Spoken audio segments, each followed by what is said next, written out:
The US administration floated a proposal to ban Chinese open-source AI models. That idea emerged after Chinese models reached top global rankings without sharing training data. Security experts fear hidden threats, while tech firms warn a ban raises startup costs. Should the US ban Chinese open-source AI? Vote now. Block foreign software for safety, or keep open tools for cheap innovation.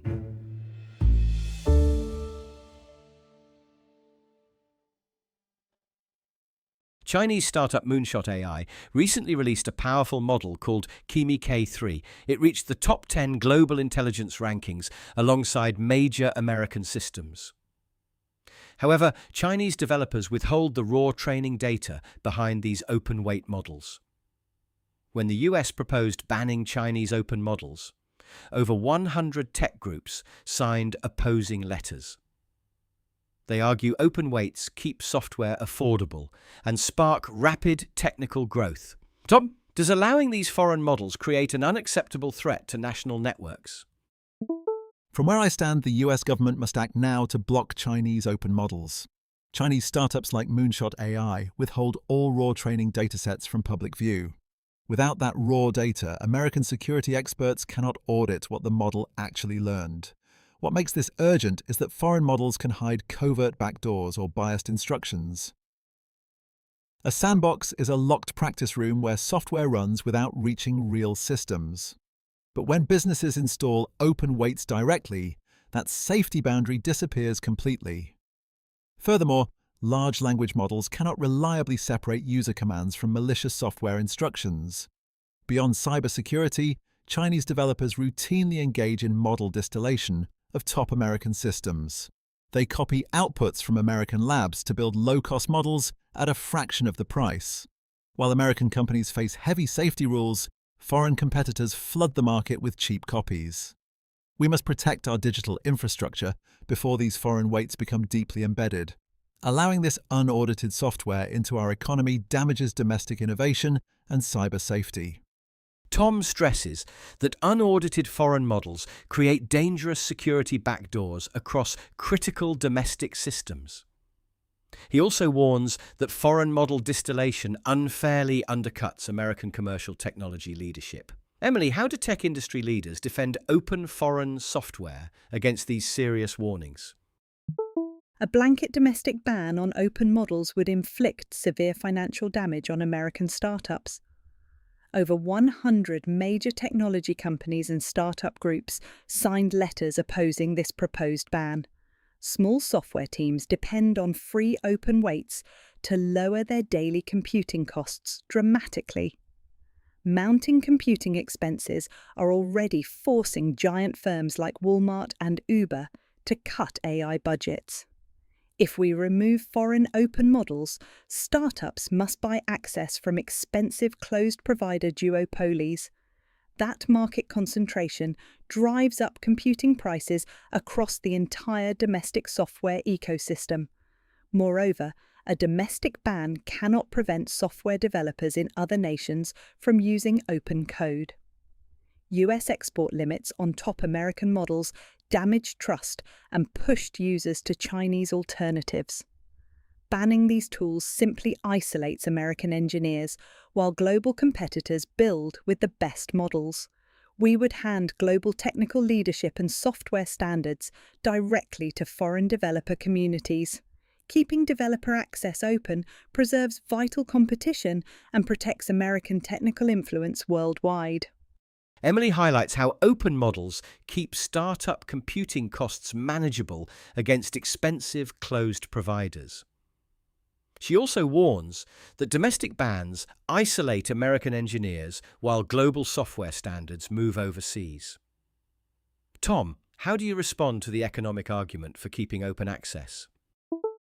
While that point is valid, short-term cost savings cannot outweigh fundamental national security risks. We can acknowledge that open models reduce inference expenses for budget-constrained software startups. However, using models with withheld training data prevents security experts from finding hidden backdoors. Think of an enterprise network as a high-security building with an unchecked back entrance.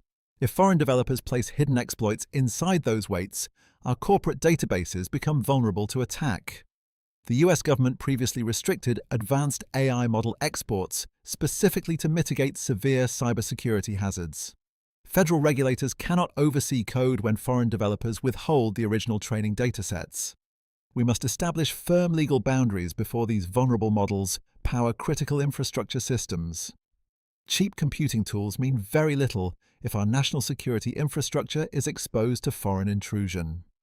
Tom concedes that open weights save money, but insists national security must take priority. He warns that embedding unaudited foreign code creates severe vulnerabilities in corporate supply chains. Emily, how can cybersecurity defenders contain potential threats without enforcing a total domestic ban?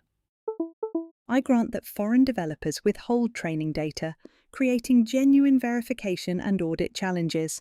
However, domestic cybersecurity defenders actually need local access to these self-hostable open models. For example, platform Hugging Face deployed Chinese open model GLM 5.2 to contain a major security breach. Running open software locally allows engineers to inspect, test, and isolate threats in secure, air-gapped environments.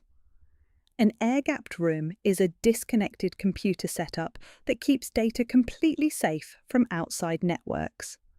Banning foreign open models deprives American defenders of vital tools needed to analyze modern cyber threats.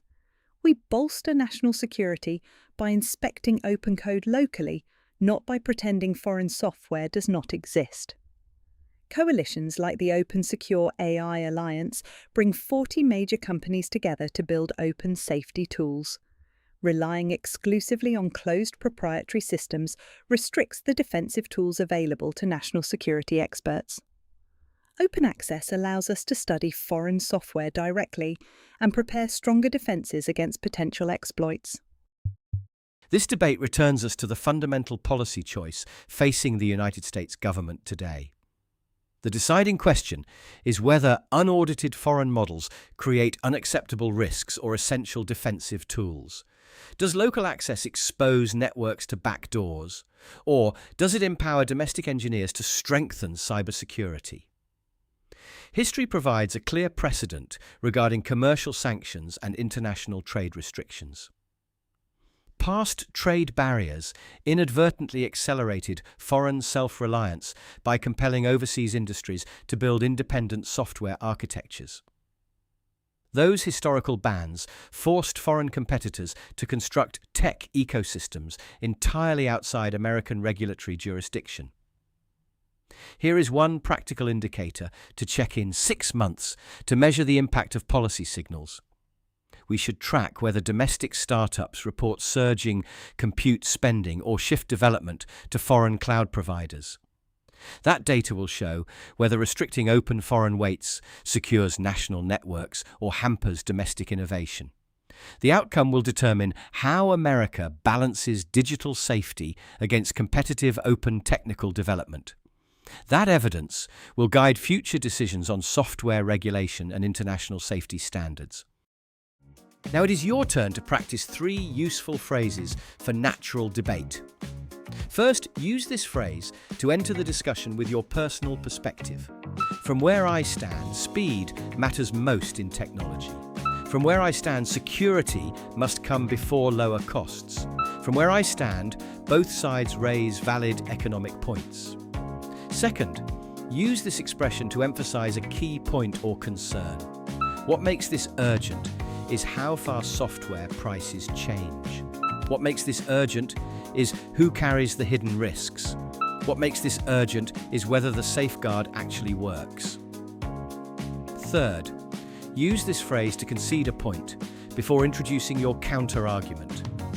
While that point is valid, the current plan lacks clear limits. While that point is valid, national safety comes first. While that point is valid, startup budgets remain strictly limited. Try using one of these expressions in the comments to share your view. Thank you for listening, and join us next time on The Breakfast Debate.